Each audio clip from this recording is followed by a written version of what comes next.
Hi, this is Vanshika Chauhan and I am working as a legal intern with Lexis and Company, and today I'll be talking about the validity of oral contracts. Although oral contracts are difficult to enforce in courts, but the parties should make a concerted effort to discuss the enforceability, which can be achieved by incorporating the following elements. The very first one is mutual consent and understanding. Second is offer and acceptance. Third is mutual consideration. Fourth is performance, and fifth is good faith.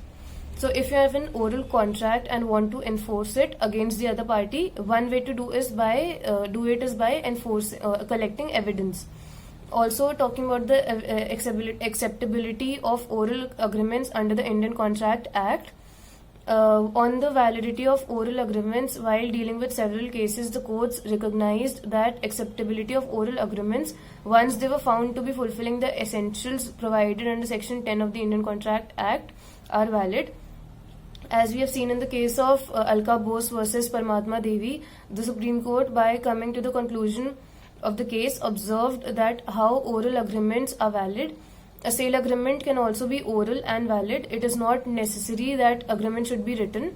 And what is important is that it should be within the ambit of Section 10 of the Indian Contract Act, and all the oral and written agreements will be valid if they fulfill the conditions specified under Section 10 of the Act. Talking about Section 10, it says what agreements are contracts. It says that all agreements are contracts if they are made out of the free consent of the parties competent to contract for a lawful consideration and with a lawful object, and are hereby not expressly declared to be void.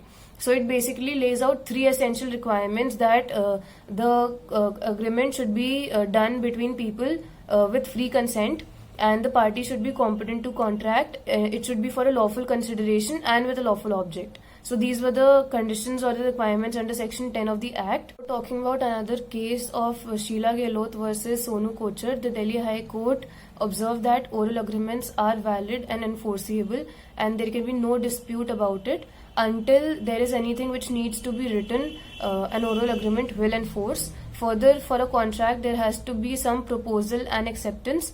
And for the oral agreement, there should be circumstances surrounding the alleged or oral agreement. No one can question the oral agreement as invalid.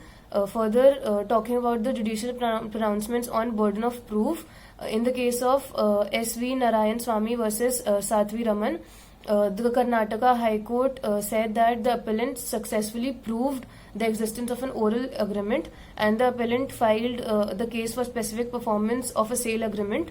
The sale agreement was oral in nature, and the appellant showed the checks given by the respondent for the consideration of the subject matter.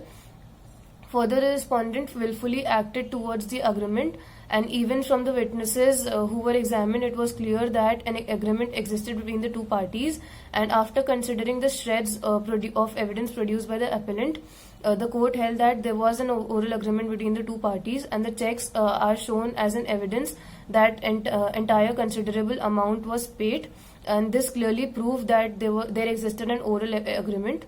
Now coming to the scope of arbitration in an oral agreement, arbitration cannot be carried out in a verbal contract as well without an explicit mention of it and with the consent of both the parties.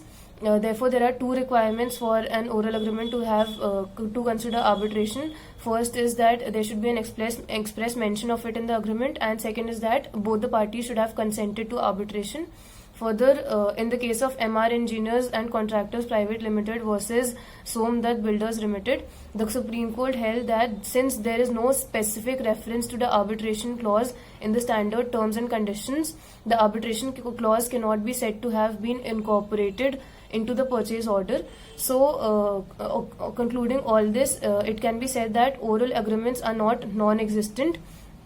There can be a valid oral agreement if the person or the burden of proof is on the person proving the oral agreement who has alleged that there has been an oral agreement, and if he provides enough evidence to conclude that there has been an oral agreement, then the court may conclude in the favor of the party that the oral agreement existed. The only requirement is to show enough proof for the existence of the agreement.